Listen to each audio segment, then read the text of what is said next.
Merci, fidèles téléspectateurs. Salut à vous. Vous êtes bien branchés sur votre chaîne Environews TV et c'est bel et bien l'émission Environnement et droit qui commence en son sixième numéro. Bienvenue à vous tous et je vous souhaite de passer des très bons moments avec nous. À ces numéros, nous allons aborder un sujet très important, les infractions environnementales et obligations environnementales des entreprises en droit congolais.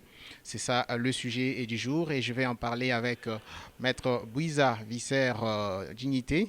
C'est elle qui est notre spécialiste en droit de l'environnement de ce jour. Avec elle, nous allons échanger autour de ce sujet que je viens de vous communiquer. Elle est avocate. Elle est enregistrée au barreau de Bruxelles. En RDC, elle est enregistrée en la province de la Chopo et de l'Ituri. Elle est en même temps directrice, coordonnatrice du bureau d'études d'impacts environnementaux et sociaux en République démocratique du Congo, dénommé Eshimia Mazingira RD et Congo. Salut maître. Bonjour. Merci d'avoir accepté notre invitation et bienvenue sur le plateau d'Environ News. Là, je viens de vous présenter. Comment aimeriez-vous que vous soyez présenté vous-même? Je pense que ça suffit. Vous voulez ajouter quelque chose peut-être? Non, il n'y a rien à ajouter Très bien. particulièrement. Alors, la première question qui me vient à l'esprit, c'est celle de savoir quelle a été la motivation d'une jeune femme comme vous de vous intéresser ou de vous lancer dans les études sur le droit de l'environnement, parce que, bon, les autres, c'est du droit public international, mais vous, c'est plus le droit à l'environnement qui vous intéresse maintenant. J'ai fait un doctorat en droit international environnemental.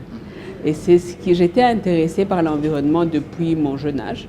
Je faisais partie d'une ONG des jeunes sur les questions environnementales. Et lorsque j'ai décidé de faire un troisième cycle, j'ai fait un doctorat en droit international environnemental. Et c'est comme ça que je me suis dit qu'à un moment donné, je réorienterai ma carrière vers cette filière-là. Voilà.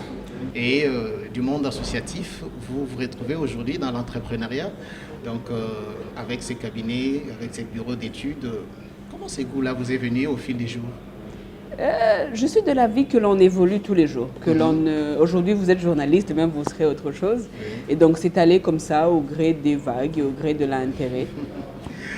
Bien, si je vous reçois dans cette émission pour évoquer avec vous les sujets que j'ai annoncés à nos téléspectateurs, c'est parce que vous venez de publier deux ouvrages, dont l'un je le tiens entre les mains et l'autre je vais les montrer aux téléspectateurs tout à l'heure. Le tout premier, celui que je tiens, c'est le dictionnaire essentiel des infractions environnementales en droit congolais que vous avez publié en 2020 et l'autre, c'est le guide environnemental des entreprises en RDC. Celui-ci est apparu en 2021, mais les deux livres sont passés au vernissage le 31 juillet dernier au cours d'une cérémonie bien organisée. Comment ça s'est passé? Alors, je vais rectifier un tout petit peu. Ce premier livre, le dictionnaire, il a été verni le 5 décembre 2020 Ok. à Kolwezi Mhm. par le gouverneur Richard Mouyej, parce que c'est lui qui l'a préfacé. Ok. Et donc, en janvier 2021, je suis venue présenter ce dictionnaire à Kinshasa. Et le livre qui a été verni Le samedi 31 passé, juillet, oui. le 31 juillet 2021, c'est celui-ci. Ok. Il a été verni par son Excellence, Madame le Vice-Premier ministre en charge de l'environnement, et Monsieur le ministre national de l'Industrie, Monsieur Julien Paluku, Monsieur Julien Paluku a préfacé le guide. Donc, c'est ce livre qui a été verni le 31 août 2021. Très bien. En l'espace d'un semestre, vous publiez deux ouvrages. Quelle corrélation y a-t-il entre les deux titres? Ils se complètent. En fait, le premier, le dictionnaire, est un livre qui a été écrit spécifiquement pour les officiers de police judiciaire. C'est une émission à caractère judiciaire, donc je vais utiliser un petit peu de mots techniques. Donc, les grandes politiques qui sont prises au niveau national, les engagements que la RDC prend au niveau international, lorsque l'on entend parler de la RDC qui est allée à la COP 21, 22 et tout, ces engagements-là, lorsque l'on entend parler de la politique du gouvernement sur les questions environnementales, elle n'a d'effet que si elle est mise en application. mise en application, c'est-à-dire que ces lois doivent être appliquées. Qui applique ces lois-là? Ce sont les officiers de police judiciaire. Parce que lorsqu'on dit qu'il faut protéger les forêts, ça veut dire qu'on a une loi qui interdit de couper les forêts. Mais ce n'est pas vous, le journaliste, ou moi, l'avocate, qui iront sur le terrain pour le faire. Ce sont les officiers de police judiciaire qui vont être sur le terrain et dire « Hey, monsieur X, vous avez coupé un arbre, c'est une infraction » et ils arrêtent. Et donc, ce livre a été conçu pour ces officiers de police judiciaire pour leur permettre d'apporter leur contribution dans la protection de l'environnement au niveau concret, au niveau de base. Parce que moi, en tant qu'avocat, je ne défendrai jamais un cas tant qu'il n'y aura pas d'OPJ qui a constaté une infraction à la base. Et donc, et la plupart des infractions qui sont dans ce dictionnaire, ce sont des infractions commises par les sociétés, par les entreprises. Et les entreprises m'ont approché pour dire oui, maintenant les OPJ savent ce qu'ils doivent faire, mais nous ne savons pas ce que nous devons faire. Je leur ai dit, bon, ok, donc dans ce cas, je vous fais celui-ci. Celui-ci, c'est un guide spécialement pour les entreprises, pour leur dire, voici ce qui vous est demandé, voici les autorisations environnementales que vous devez avoir, voici comment les obtenir et voici les frais. Parce qu'aujourd'hui, la difficulté qu'ont les entreprises, c'est de savoir exactement ce qu'il faut et comment y arriver. Donc ça, c'est ce premier livre est pour les OPJ, le deuxième est pour les entreprises. Ils se complètent parce que les OPJ constatent les infractions auprès des entreprises. Merci beaucoup pour cet éclairage en luminaire. Je pense que ça permet déjà à nos téléspectateurs de comprendre de quoi il s'agit. On va d'abord pénétrer le dictionnaire essentiel des infractions environnementales en droit congolais. Il est préfacé, vous l'avez dit, par l'ancien gouverneur du Lualaba, Richard Mouyej. J'ai lu un extrait de ses écrits. Il dit, au demeurant, il ressort de ces dictionnaires que le droit pénal de l'environnement tend non seulement à la punition des auteurs, mais également à la réparation du dommage par la remise en état et l'assainissement des lieux pollués pour un environnement de qualité pour tous. C'est la raison pour laquelle la répression des infractions doit viser cet objectif sous peine de constituer un échec tant pour le délinquant que pour la société qui le condamne. Qu'est-ce que ça veut dire en français facile? En français facile, ça veut dire que qui pollue paye. Et qui pollue et ne paye pas doit être sanctionné pour cette pollution. Moi, j'aimerais savoir si votre préfacier a constaté que notre droit pénal environnemental ne se limite qu'à condamner, mais il ne met pas l'accent sur la réparation par les entreprises. Est-ce votre impression aussi? Non, je ne pense pas que c'est ce qu'il a voulu dire. Le droit congolais parle du fait qu'il ne faudrait pas polluer et que si l'on arrive à polluer parce qu'il n'y a pas d'activité qui ne pollue pas, il faudrait que l'on répare. Et les exigences légales pour la réparation, elles sont clairement établies dans les lois congolaises. Alors, vous, personnellement, pendant que vous réalisez ce travail, je pense que vous avez eu le temps de faire une petite analyse sur le terrain dans les cours et tribunaux des provinces que vous avez parcourues. Comment avez-vous jugé la qualité de nos tribunaux dans la gestion des infractions environnementales? Ok. Avant de répondre à votre question, je voudrais contextualiser ma réponse. Alors, en 2019, j'ai choisi de revenir en RDC pour travailler sur les questions environnementales. Et dans la présentation, vous avez dit que je suis la directrice d'un bureau d'études qui s'appelle Heshimi Amazingira. Donc, depuis 2019, je suis revenue en RDC et j'ai installé ces bureaux en Ituri, dans la province de l'Ituri chez moi, dans la province du Nord Kivu, dans la province du Haut-Katanga et dans la province du Lualaba. Et donc, c'est de l'expérience que j'ai eue durant les 2 dernières années, 2019-2020 et le début de 2021, que m'est venu le fait de constater les besoins qu'il y a sur le terrain. Alors, les besoins qu'il y a sur le terrain, c'est quoi? C'est que dans ces 4 provinces où nous sommes actifs, sans compter la province de Kinshasa, il y a 2 constats. Le premier constat, c'est que les tribunaux, les cours et tribunaux, moins de 3% des dossiers analysés par les cours et tribunaux de l'Ituri, du Haut-Katanga, du Lualaba et du Nord Kivu sont des infractions à caractère environnemental. Ça ne veut pas dire qu'il n'y a pas d'infraction à caractère environnemental. Une province comme le Haut-Katanga, une province comme l'Ituri, où l'exploitation minière est la principale activité, ce n'est pas normal qu'il n'y ait que 3% de dossiers dans les tribunaux.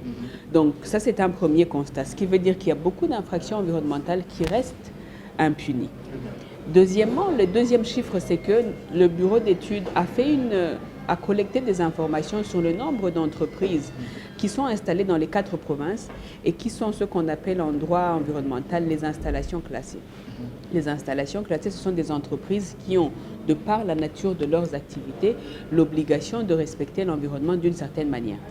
Et donc, le recensement que nous avons fait dans ces 4 provinces nous a montré que 80% des entreprises opérant en Ituri, au Nord Kivu, au Lualaba et au Haut-Katanga ne respectent pas les exigences environnementales. Et donc, ce sont ces deux constats-là. Je ne veux pas parler des raisons parce qu'il y a plusieurs raisons et plusieurs causes, mais ce sont deux constats interpellants. Et donc, les lois existent, mais pourquoi il y a ce gap-là? Et ma petite contribution, c'est à travers ces livres pour que on essaye ensemble, parce que je suis de l'avis que c'est ensemble que nous pouvons le faire, de répondre à ce besoin. Voilà. Et c'est ce qui vous pousse à dire dans votre introduction, dans le mot introductif de ce livre, consciente de cette limite, j'ai tenté de répondre à la question suivante. Comment puis-je contribuer à la protection de l'environnement en RD Congo de manière concrète et pratique? Tout le poids et le sens de la question se trouvant dans les 5 derniers mots. Alors, vous avez apporté votre petite contribution, comme vous venez de le dire. Pensez-vous que cela peut être suffisant ou il y a encore d'autres choses à rajouter pour qu'on en arrive vraiment à atteindre les résultats? Il y a beaucoup de choses à faire, mais je suis de l'avis que ceci est un point névralgique, un point capital. Parce que et Madame le vice-premier ministre l'a dit au vernissage le 31 juillet, la difficulté principale aujourd'hui, c'est l'information. L'information, beaucoup d'avocats ne sont pas informés, je commence par mes confrères, de ce droit environnemental-là. Beaucoup d'entreprises ne savent pas qu'est-ce qu'elles doivent faire. Beaucoup d'OPJ ne savent pas. Donc pour moi, ces livres sont une petite contribution, mais une contribution névralgique parce que quand on sait, on change déjà son comportement et son approche. Voilà. Alors, maintenant, nous allons voir quelques infractions répertoriées dans ce livre. Je précise qu'il y en a plus de 150 au total. Et nous n'allons pas citer une à une, sinon on se mettra à les citer jusqu'à l'infini. Ouais, mais on va prendre peut-être 4, 5, 6, selon que le temps va nous le permettre. Et moi, je vais citer l'infraction. Vous allez la définir et dire ce qu'il y a comme sanction prévue. Et peut-être on pourra voir si c'est possible de dire ce que font exactement les opérateurs de la justice. On commence avec la destruction de la flore intégrale protégée. C'est à la page 75. Voilà, la destruction de la flore et la faune intégralement protégée. Essayez un peu de définir ces deux infractions et voyons ce que ça donne comme amende pour ceux qui les commettent. Et peut-être on va aussi dire si ce sont des infractions régulières ou fréquentes ou ce n'est juste qu'une formulation pour essayer d'attirer déjà l'attention des opérateurs économiques. Alors, il y a plusieurs destructions. Il y a la faune intégralement protégée, il y a la flore. On prend la faune intégralement protégée et la flore intégralement protégée. Ok. Alors, la faune, ce sont les animaux. La flore, ce sont les plantes et les feuilles et tout ce qui va avec. Alors, intégralement protégé, il y a des espèces qui sont intégralement protégées. Ça veut dire que l'on ne peut pas y toucher. Il y en a qui sont partiellement protégées. Ça veut dire que l'on peut y toucher sous certaines conditions. Et il y en a qui ne sont pas protégées, comme les choux, les carottes. C'est une flore, mais elle n'est pas protégée. Alors, la destruction de la faune ou de la flore sauvage, ça veut dire que ce n'est pas des animaux ou des plantes. On se limite à faune ou on met flore aussi? Les deux. Les deux parce qu'il y a une autre question qui va suivre. Voilà, donc c'est faune ou flore. Ce sont des animaux ou des plantes qui sont sauvages. Ça veut dire qu'ils n'ont pas été plantés par un individu récemment. Et intégralement protégés, ça veut dire que l'on ne devrait normalement pas y toucher. Alors, la définition, c'est le fait pour toute personne de tuer, blesser, capturer ou détenir un spécimen d'une espèce de faune ou de flore, bien sûr, intégralement protégée. La servitude pénale, la sanction, c'est de 1 an à 10 ans d'emprisonnement et d'une amende allant de 500 000 à 20 000, non, de 5 millions pardon, à 20 millions de francs congolais ou de l'une de ces peines seulement. C'est-à-dire que le juge choisit s'il vous donne l'amende ou s'il vous sanctionne à la prison.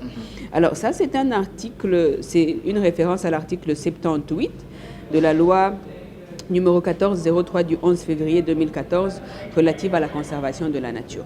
Alors, je voudrais dire quelque chose, c'est qu'en 2020, il y a eu modification de cette loi.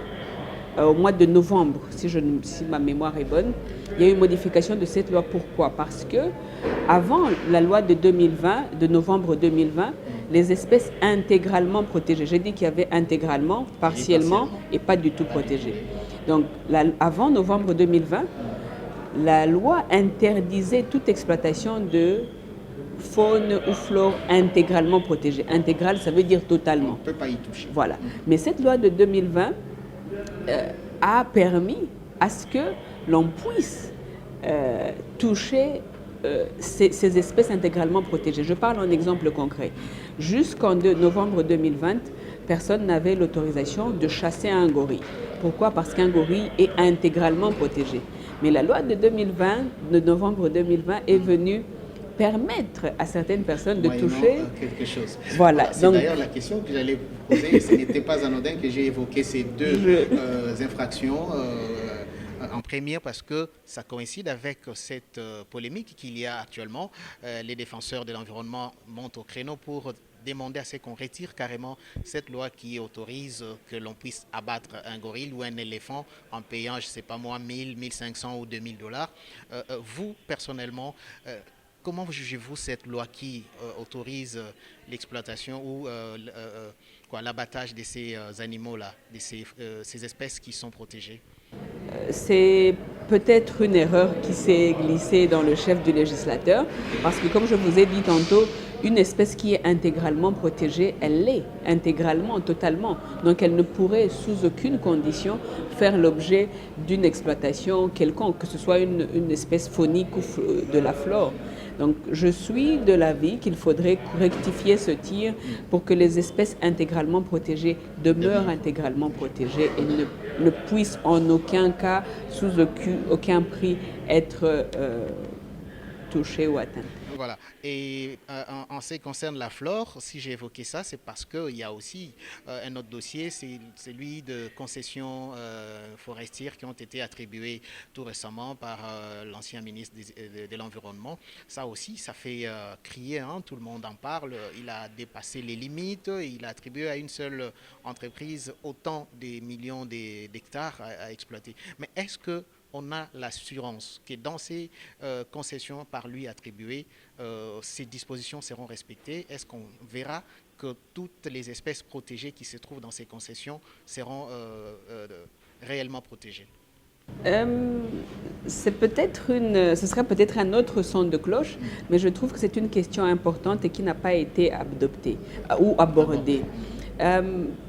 Il y a beaucoup d'organisations de la société civile qui sont actives dans la protection des forêts.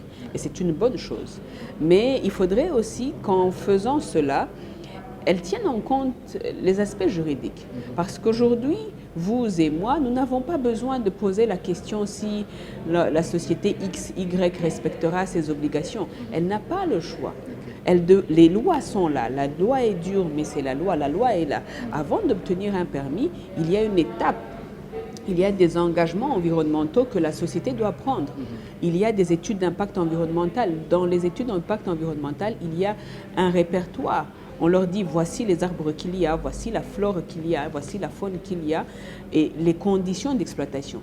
Et dans cette étude d'impact environnemental, ils s'engagent à protéger certaines espèces et à restaurer le site après l'exploitation. Donc pour moi, lorsqu'une ONG ou une organisation dit « nous ne sommes pas sûrs qu'ils vont le respecter », ça n'a pas beaucoup de sens parce que les lois sont là. Et que ce soit une entreprise qui fait de l'exploitation forestière, qu'elle soit congolaise ou internationale, elle doit respecter ces lois-là. Et ces lois sont claires, elles apportent une protection suffisante de nos forêts. Voilà. Alors, il y a un constat, c'est que ce que le ministre a fait, ce n'est pas, il n'y a pas une sanction claire qui dit, par exemple, que lorsqu'un ministre va au-delà de ses compétences pour attribuer des concessions telles que l'ancien ministre l'a fait, la loi telle le punit en telle disposition. Alors, qu'est-ce qui fait qu'aujourd'hui les ONG veulent toujours voir que ces attributions-là soient abrogées ou supprimées carrément, alors que le ministre a agi sachant que la loi ne lui interdit pas cela? Alors, c'est un dossier dont je ne maîtrise ni les tenants ni les aboutissants. Je ne voudrais pas me mettre dans une position où je suis... en dehors de votre livre. Non, ce n'est pas une question d'être en dehors du livre, mais je suis de l'école de la réserve. Lorsque je n'ai pas tous les points dans les détails, je préfère ne pas me prononcer. Mais ce que je veux dire, c'est, est-ce qu'il a été prouvé que le ministre est allé au-delà de ses compétences? C'est une question que je pose. Est-ce que les ONG qui dénoncent ont des points de base objectifs sur lesquels elles demandent, elles affirment, elles formulent leurs allégations. Et puis aussi, n'oubliez pas un point important dans cette question de concession forestière. D'après les informations qui circulent, il y aurait actuellement une discussion sur la levée du moratoire. Parce que l'une des bases sur lesquelles ces ONG se basent pour faire leurs assertions, c'est qu'il y a un moratoire depuis 2002, l'adoption du code forestier, et que ce moratoire n'est pas observé, n'est pas respecté. Mais si aujourd'hui nous parlons de la levée de ce moratoire, c'est qu'à un moment donné, il y a eu un manque d'adaptabilité. Parce que c'est aussi ça la question, c'est que souvent, le législateur congolais, et ça c'est une émission de droit, c'est important de le dire, le législateur, celui qui crée ou rédige les lois congolaises, il fait souvent du copier-coller. Souvent, on copie les lois d'un autre pays qui sont très bonnes et on les adapte chez nous. Nous avons besoin de ces lois-là, mais il y a ce que l'on appelle l'adaptation, c'est-à-dire que ce que l'on prend ailleurs, on essaie de faire à ce que l'essence soit le même, la colonne vertébrale soit la même, mais que ça soit adapté dans notre contexte. Et donc, il faudrait aussi le faire parce que sinon, nous adoptons une loi aujourd'hui et elle n'aura pas d'effet. Ou nous l'adoptons aujourd'hui, demain nous l'abrogeons. Donc, c'est un sujet très complexe et il faudrait que tous les protagonistes, que ce soit les politiciens, que ce soit les ONG, s'asseyent pour voir, OK, que dit la loi? Parce que pour moi, la difficulté que nous avons aujourd'hui, c'est l'application de la loi. Si les lois étaient appliquées, nous n'aurions pas besoin de discuter de tout ça. Parce qu'ailleurs, l'exploitation forestière se fait, l'exploitation minière se fait, mais elle se fait dans les normes. Voilà, merci. Alors là, nous sommes en train de citer quelques infractions. La suivante, on va aller à la page 77 ou 77 pour les Français. Déversement des substances nuisibles aux écosystèmes aquatiques. Déversement de substances, oui, j'y suis. Voilà. Alors, donnez-en la définition et expliquez un peu certains contours autour de cette infraction. Et peut-être la question qui va suivre, c'est celle de savoir qui sont ceux qui commettent souvent cette infraction. Est-ce les entreprises seulement ou les citoyens lambda aussi sont concernés par cette infraction? OK. Déversement de substances nuisibles aux écosystèmes aquatiques. C'est une infraction qui est spécifique au secteur de l'eau. Et c'est le fait de déverser des substances dont l'action ou réaction entraîne ou sont susceptibles d'entraîner, même provisoirement, des effets nuisibles sur les écosystèmes aquatiques. La punition, c'est entre 1 à 5 ans de prison et une amende qui va de 1 à 5 millions de francs congolais ou de l'une de ces peines seulement. C'est au juge de décider. La référence, c'est que c'est l'article 110 de la loi numéro 15-026 du 31 décembre 2015 relative à l'eau. Alors, oui. Cette peine-là est-elle suffisante? 1 million de francs congolais seulement ou 5 millions seulement pour quelqu'un qui déverse des substances toxiques? Ne pensez-vous pas que c'est facile pour les grandes entreprises de déverser? Il sait qu'il va payer ne serait-ce qu'un 1 ou 5 millions de francs congolais, ça ne représente pas grand-chose. Bon, au taux d'aujourd'hui, 1 million, ça fait à peu près 500 $. 5 millions, ça fait 2500 $. Alors, le système, les écosystèmes aquatiques, c'est-à-dire les rivières, les lacs et les cours d'eau dans lesquels il y a des animaux. Le fait de déverser, c'est-à-dire que c'est de déverser, c'est simple, c'est de verser directement ou indirectement. C'est-à-dire que si mon entreprise se trouve sur une petite colline, que j'ai construit on appelle ça en français comme un terrassé, mais une rigole, qui va de mon usine jusqu'à un petit cours d'eau, une rivière, je fais du déversement direct ou indirect. Direct, c'est quand ça va directement de mon usine à ce cours d'eau, cet étang, à ce lac. Indirect, c'est quand ça passe par un autre cours d'eau ou un autre système de déversement. Alors, la difficulté, c'est que dans cette infraction, c'est que ce que j'ai déversé comme substance nuit, c'est-à-dire qu'il est négatif au système aquatique. Aquatique, c'est-à-dire les crapauds, les poissons, les algues qui se trouvent dans ce cours d'eau. Et c'est une infraction qui est très commune parce que l'on ne s'en rend pas compte. Mais qu'est-ce qui pollue l'eau? Vous êtes journaliste. Par exemple, l'imprimeur de cet ouvrage, s'il jette ses cartouches, les cartouches vides, dans ce cours d'eau, les substances chimiques vont tuer les poissons, les crapauds et toute la faune qui se trouve dans ce cours d'eau et les animaux aquatiques qui s'y trouvent. Donc c'est une infraction qui est très courante, mais comme vous l'avez dit, payer 500 entre me débarrasser d'un fût d'acide dans une petite rivière et payer $500, ça me coûte moins cher. Et c'est là arrange bien les entreprises et aussi, je ne les accuse pas, hein, peut-être même nos services qui font pour faire l'inspection. Bon, il y en a qui préféreraient s'arranger, payez-nous l'argent et puis faites tout ce que vous pouvez faire. Et ça, vous êtes tombé sur un cas comme ça dans l'expérience de votre travail? Oui, il y a beaucoup, malheureusement, il y a de nombreux cas sur le terrain. En province, et c'est ça l'avantage d'être dans 4 différentes provinces. Ça me permet d'avoir un aperçu vaste, parce que souvent il y a des OPJ qui ne comprennent pas, qui ne savent pas que le fait de déverser des substances, on voit partout, même ici à Kinshasa, des entreprises, des usines qui ont des tuyaux au vu et au su de tout le monde, il y a de l'eau qui sort. Dans un des rapports qui a été produit, nous avons publié un rapport en 2020 sur l'état de l'environnement en Ituri, et vous serez étonné de savoir que même les ONG internationales qui ont des bureaux où vous passez devant, il y a un tuyau qui sort les eaux usées, les eaux de douche, les eaux de toilette, qui vont au vu et au su de tout le monde dans les habitations aux alentours. Il y a des bureaux de l'État qui eux-mêmes ont des toilettes qui déversent des eaux, les déchets de leurs toilettes dans les petites rivières avoisinantes. Donc, personne n'en parle. Est-ce qu'on en est conscient? Parce que c'est aussi la question. Tant que je ne suis pas consciente de quelque chose, je continuerai à le faire. Parce qu'il faudrait... Moi, je suis de l'avis que la population, les entreprises surtout, ont une bonne foi. Ça, c'est un choix personnel que je fais. Mais je suis de l'avis qu'ils n'ont pas l'information. Parce que nous n'allons pas dire que l'administration, les entreprises, les juges, le système judiciaire sont tous de mauvaise foi. C'est peut-être parce que ces infractions ne sont pas connues.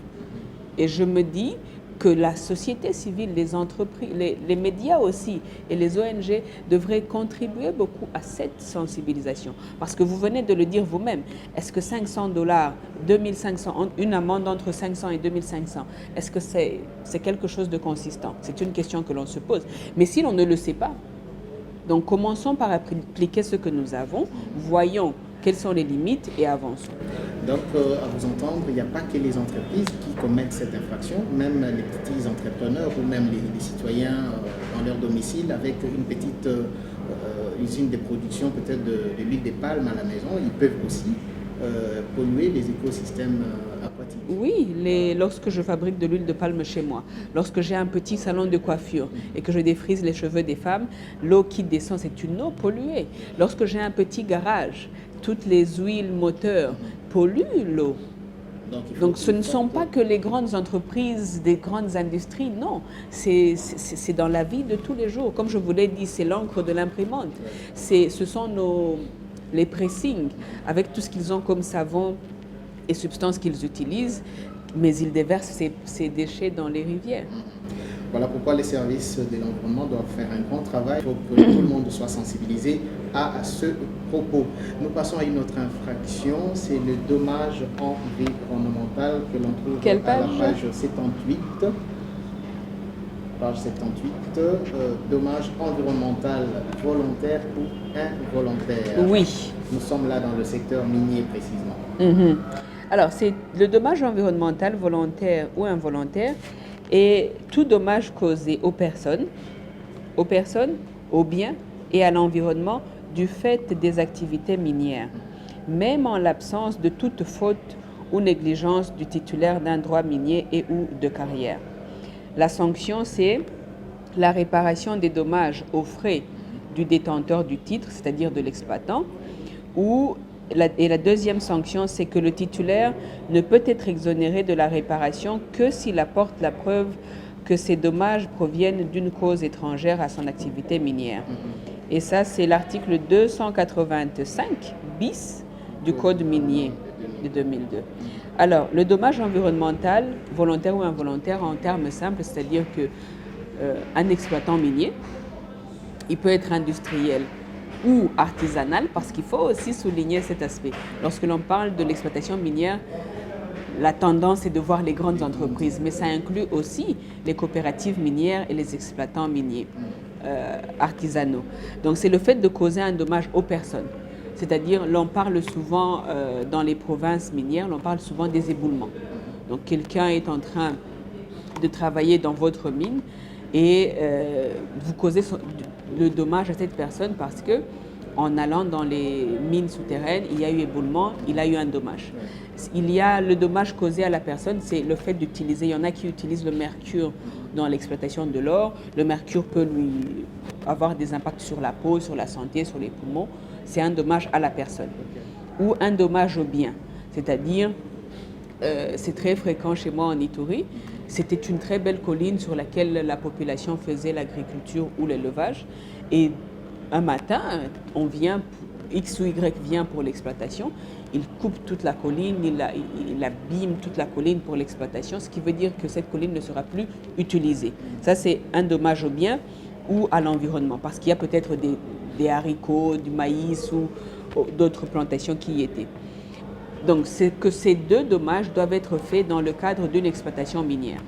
Et malheureusement, aucune exploitation minière, ou toutes les exploitations minières causent des dommages à l'environnement.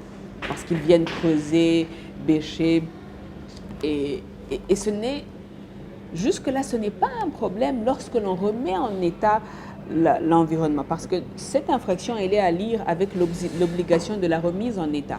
Parce qu'on n'exploite pas c'est une infraction du secteur minier. On n'exploite pas les ressources minières au-dessus sur la surface, il faut aller. Mais quand on y va avec la procédure qu'il faut, quand on a une étude d'impact environnemental qu'il faut, on exploite et après on remet en état le site. Voilà. Je pense que ceux qui nous suivent comprennent que c'est un problème qui concerne tout le monde. Ces dommages environnementaux, il n'y a pas que les grandes entreprises.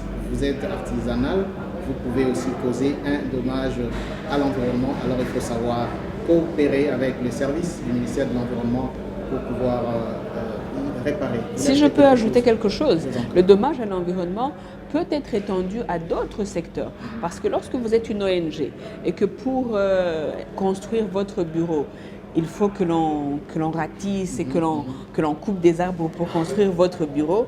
Oui, vous êtes une ONG à caractère environnemental, mais vous aussi, vous avez causé un dommage à l'environnement. Vous voulez dire à toutes ces ONG qu'elles ne sont pas exemptes de dommages. Voilà, qu'elles aussi, elles sont concernées. Elles sont concernées voilà. Et doivent d'abord s'amender elles-mêmes avant de toujours pointer du doigt les autres. Ça, c'est une bonne chose. Alors, nous passons à cette autre infraction, à la page 79, juste à côté de là où nous étions. Là, on parle de émondage ou ébranchage interdit. Ça, je l'évoque parce que je sais que dans les milieux ruraux, nos pères, nos mères, nos soeurs, nos frères qui sont là, qui vivent des travails de la forêt, ils sont toujours dans les forêts pour chercher certains produits. Alors, dites-leur, quels doivent-ils comprendre par cette infraction, émondage ou ébranchage interdit? Alors, c'est une infraction du secteur forestier.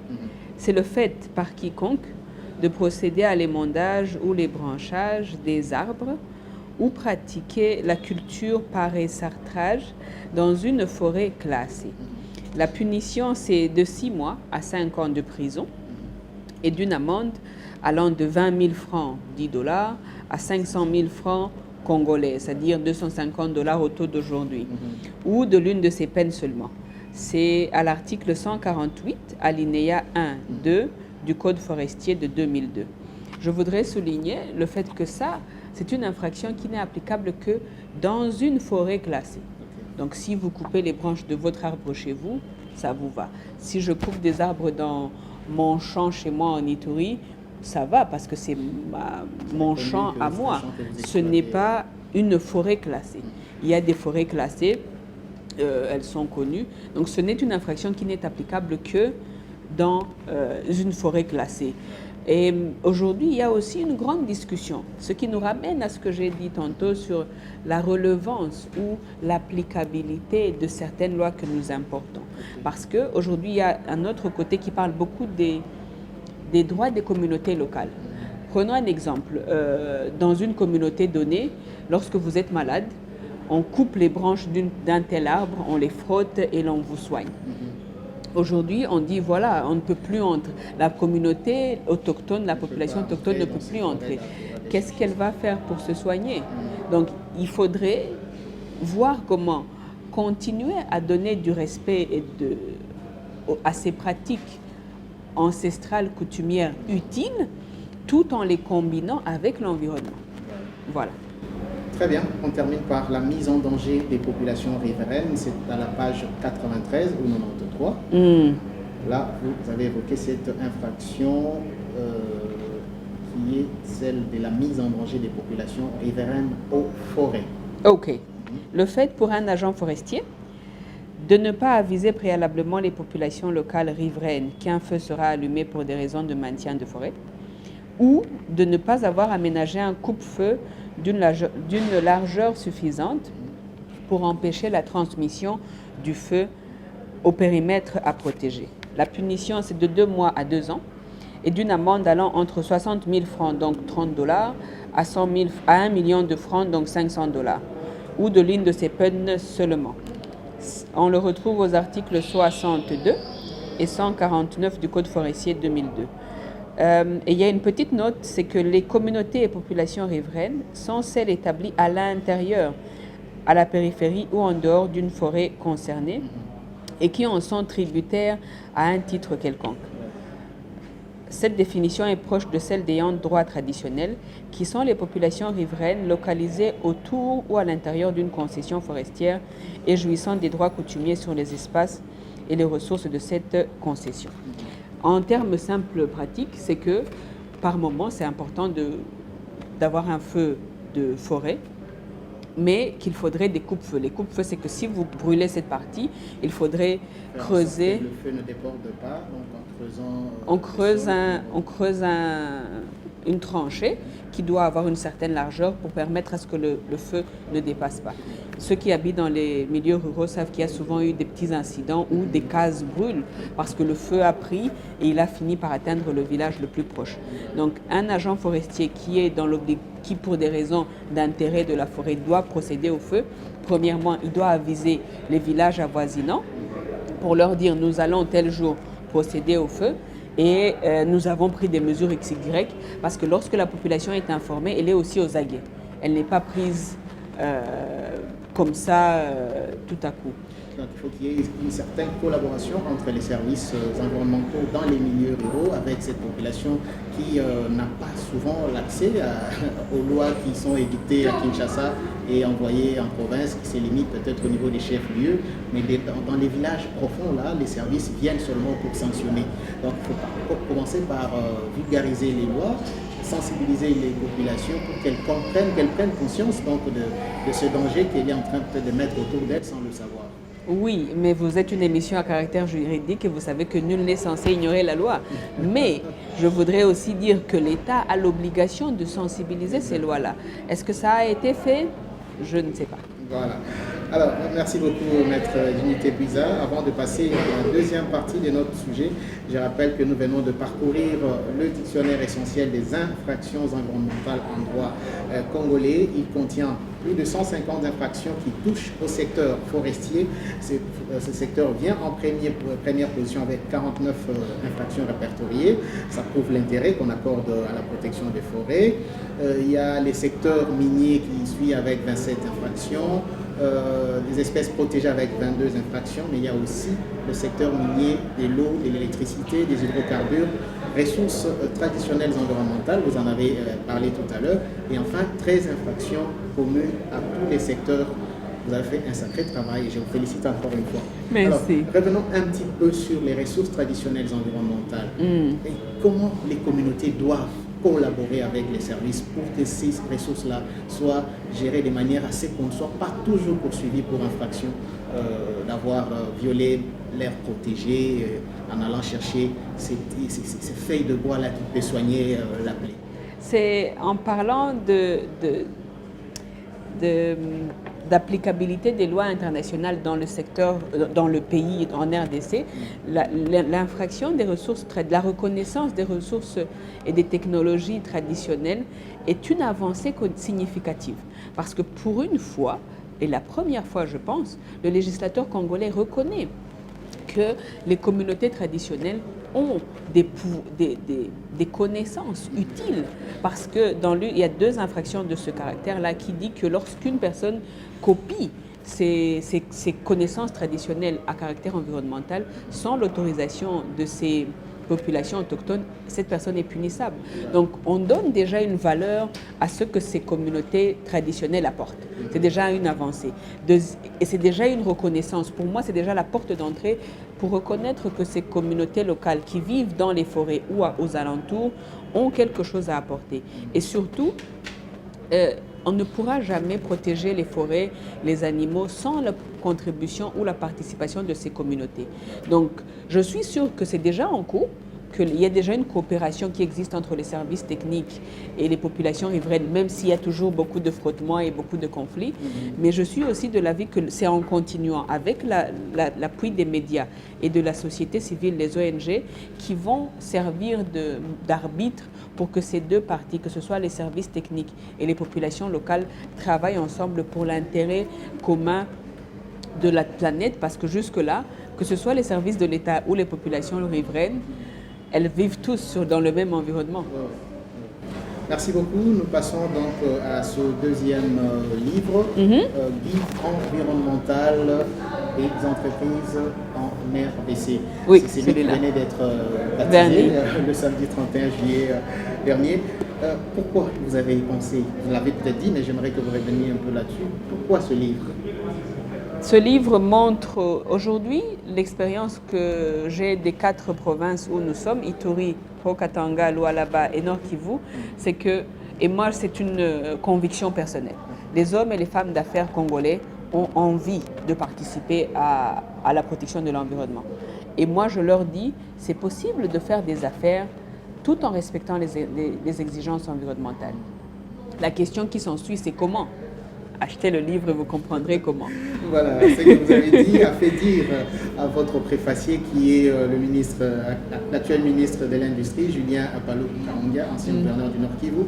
Il dit que ce livre donc trace le sentier qui ouvre une fenêtre aux entreprises sur leurs obligations, la façon de s'y conformer tout en continuant à faire leurs affaires. Donc, alors, la question que je vais vous poser par rapport aux 4 provinces dans lesquelles vous avez travaillé, sur les 26, pensez-vous avoir réuni les éléments essentiels pour arriver à orienter les entreprises à travers ce document?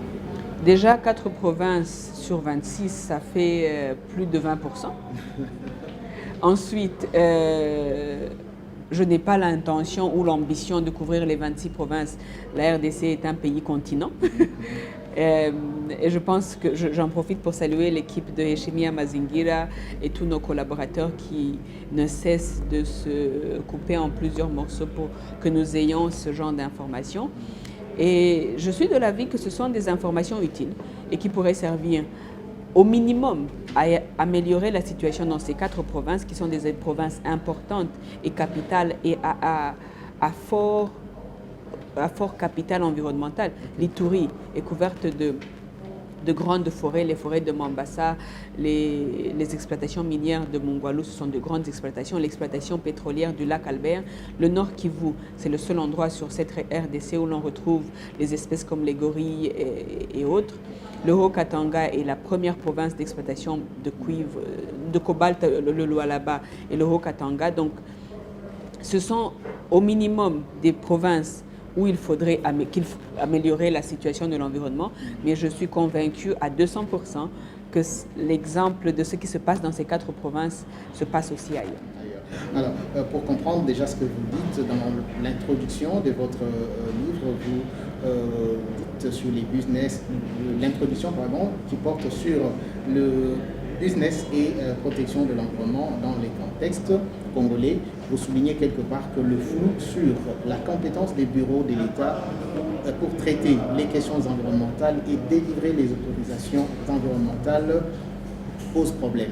C'est un constat que vous avez fait en allant vers les services ou ce sont les entreprises qui se sont plaintes auprès de vous? C'est un constat que nous avons fait en allant vers les deux. C'est-à-dire que dans les 4 provinces où nous sommes, nous allons voir les services de l'État. Mais aujourd'hui, il y a un conflit ouvert entre ces services de l'État. Parce que lorsque vous allez vers la coordination provinciale, elle vous dit non, nous sommes la coordination provinciale de l'environnement, nous sommes les chefs. La coordination urbaine vous dit mais non, avec la loi sur les entités territoriales décentralisées, il y a aussi des taxes environnementales qui nous reviennent. Le Fonds forestier national vous dit oui, mais pour ce qui concerne les forêts, l'abattage d'arbres, c'est nous. L'Agence congolaise de l'environnement vous dit oui, mais c'est moi qui valide les études environnementales. Et donc, tous ces bureaux n'arrivent pas à mettre le... Voilà, merci pour le mot, à coaliser et à avoir un seul dialogue, parce que quand elles se rendent maintenant en face de ces entreprises, vous êtes par exemple, j'aime beaucoup l'exemple du menuisier. Un menuisier ou un détenteur d'un dépôt de bois, il voit défiler devant lui tout. Le Fonds forestier national lui dit non, nous sommes là pour collecter les taxes à caractère forestier, payez-nous. L'ACE leur dit oui, vous êtes un dépôt de stockage de tant de mètres cubes, vous devez avoir une étude d'impact environnemental, vous êtes une installation classée. La division provinciale environnementale, elle arrive.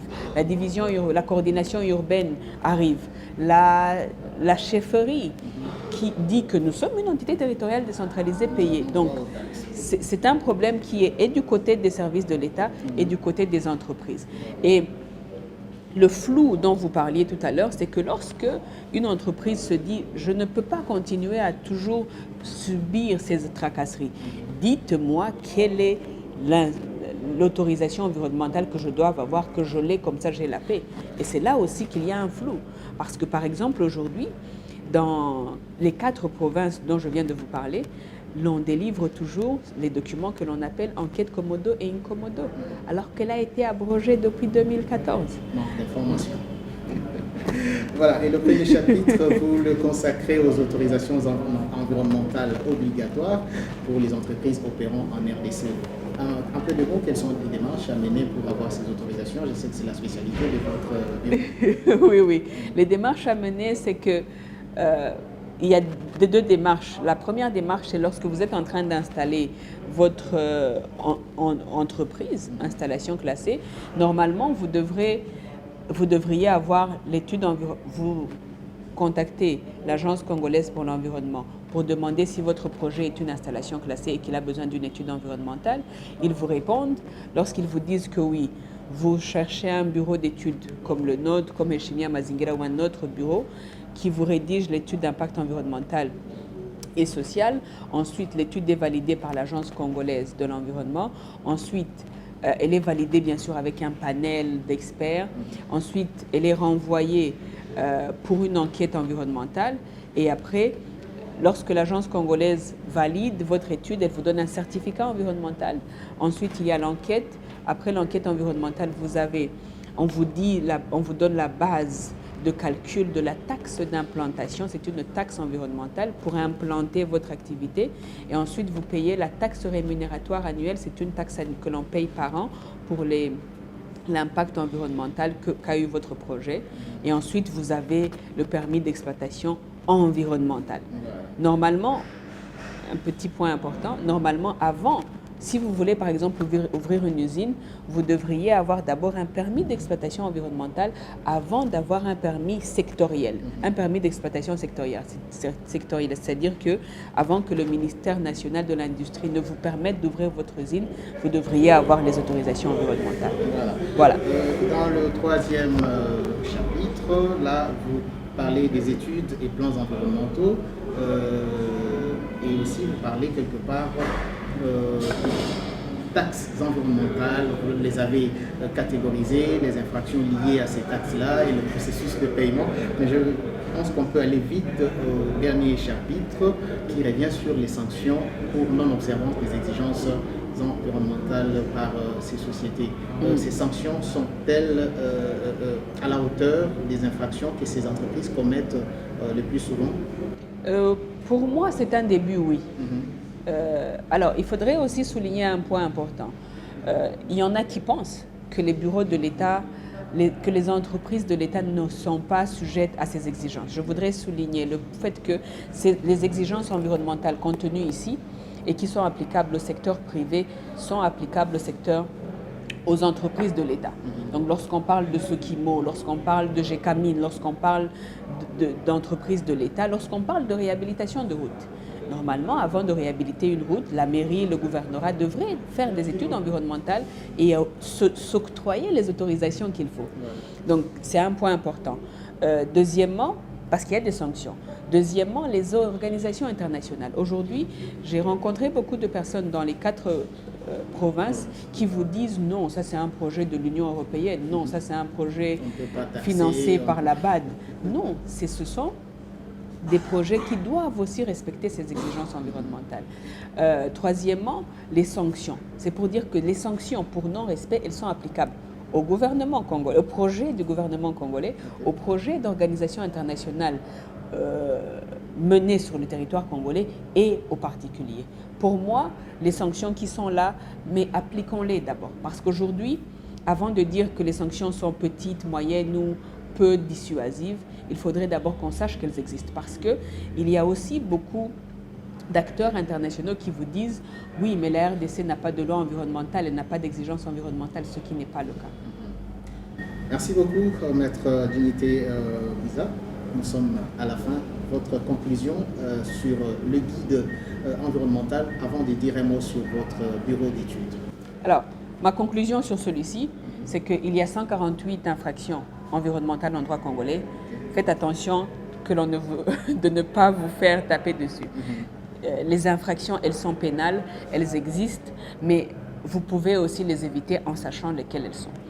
Ma conclusion sur ce guide, elle s'adresse aux entreprises, c'est leur dire qu'il est possible de faire des affaires tout en respectant les lois environnementales en RDC. Il y a des exigences, mais elles ne sont pas si compliquées que ça. Demandez à votre avocat, à votre conseiller juridique ou vous-même achetez le guide, vous comprendrez, c'est écrit en des termes très faciles et je suis de l'avis que lorsque les entreprises comprendront, elles participeront activement. Le bureau d'études s'appelle Heshimi Amazingira. Nous sommes en Ituri, au Nord Kivu, au Haut-Katanga, au Lualaba. Notre site internet c'est www.heshima.international. Heshima c'est H-E-S-H-I-M-A.international. Et le mot de la fin c'est que ensemble, avec les journalistes, avec la société civile, avec les hommes et les femmes d'affaires, avec les acteurs de la justice, nous pouvons tous protéger l'environnement parce qu'en fin de compte, nous avons une seule planète et c'est sur celle-là que nous vivons. Voilà. Et où est-ce qu'on peut les trouver pour ceux qui voudraient l'acheter déjà ici à Kinshasa? Ici à Kinshasa, il y a une maison de distribution qui s'appelle Maguen et Média, qui se trouve sur le boulevard boulevard de la Libération, si je me trompe, le Grand Boulevard, à l'immeuble Sanache. Mais l'adresse et le contact de ce distributeur sont sur le site internet. Merci beaucoup, maître. C'est moi qui vous remercie. Infractions environnementales et obligations environnementales des entreprises en droit congolais, c'était là le sujet de ce 6e numéro numéro de votre émission Environnement et droit qui a reçu pour vous Maître Dignité Buisa-Visser. Elle est notre expert en droit environnemental qui a accepté d'échanger avec nous autour de ces deux ouvrages. Encore une fois, merci d'être venu. Coordination Alfred Toumba, direction technique réalisation pour Bochila dit le vieux, Serge Ngalamouloumé et Glody était derrière la caméra. Réalisation Armel Maungu. Roméo Kalonji vous dit merci d'avoir suivi ce numéro. À très bientôt pour un nouveau numéro de Environnement et droit avec un autre expert en droit environnemental. Posez-nous vos questions, envoyez-nous vos messages par WhatsApp sur le numéro qui s'affiche. Nous allons exploiter cela. Au revoir et à très bientôt.